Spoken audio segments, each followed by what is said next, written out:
decision today. You chose to wake up and go to school. You chose whatever clothes you want to wear for school today. You chose to eat breakfast or not. You also chose to come to FCA or stay in gym. What is really your decision? God's wisdom or man's foolishness? Wisdom is sometimes hard to define. There are some definitions we will use today. Wisdom is seeking God's ways. Wisdom also comes from God. Psalm 97 says, "The law of the Lord is perfect, converting the soul. The testimony of the Lord is sure, making the wise simple."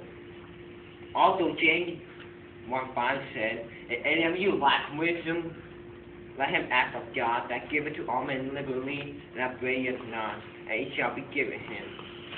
Let's refer to Solomon, the king of Israel, as an example of one who was wise. God asked Solomon in a dream what he desired. Solomon asked for wisdom to rule so many people. I will tell a story about why the decision he made. If you have a Bible, go to 1 Kings 16:28. I'm not going to read the whole story right now, but I'm going to make it shorter. Two mothers had a child. One child died of sleep, and both mothers claimed that the living child was theirs. They couldn't solve it before the king. Solomon knew the real mother would protect the child at any cost. So he said, "Let's cut the child in half and give each half to the mothers." Well, the mother said, "No, let the other mother have the child." The second mother said, "No, let the child belong to neither. I divide it." Solomon said, "Aha, the first mother, the real mother there, give the child to her." In this story, King Solomon was able to judge who the true mother of the child was, and prove that God had given him great wisdom because he asked for it. However, the opposite of wisdom is foolishness. Foolishness is showing a lack of sense or unwise. Man's way is foolishness. We go to Proverbs 1:7, it says, "The fear of the Lord is the beginning of knowledge, and but fools despise wisdom and instruction." Psalm 69:5 says, "O God, thou knowest my foolishness, and my sin are not hid from thee." Proverbs 12:15 also says, "The way of the fool is in his own eyes, but he that hearkeneth unto wise counsel is wise." Let's look at King Solomon's son Rehoboam, an example of one who was foolish. When Rehoboam was king, two of his fathers, which is Solomon's enemies, stirred up trouble, complaining that Solomon forced labor projects had been too demanding. Earlier, when Solomon was king, he had his people build things for him, like his temple, houses, and all that sort.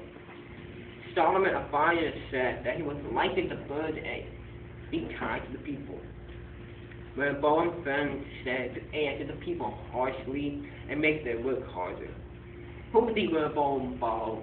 His friends or the white people? Of course, it was his friends.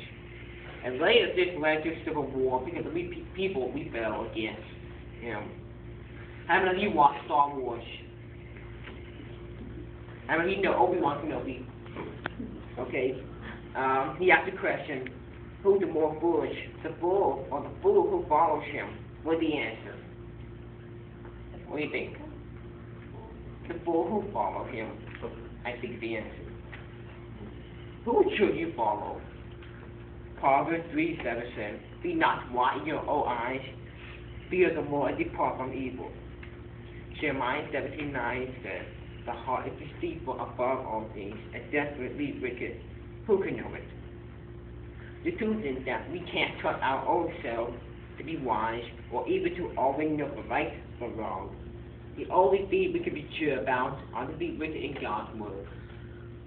John 17:17 says, "Thy word is truth." The Bible. If you are following anything or anybody that is contrary to what is God's word, that you are not following the right thing.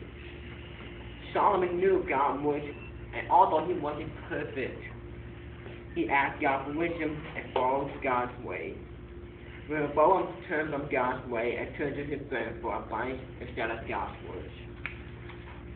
When you have a tough decision to make, ask God to help you, and He will give you wisdom if you stick it in His word. Another way to make a decision, by choosing wise friends.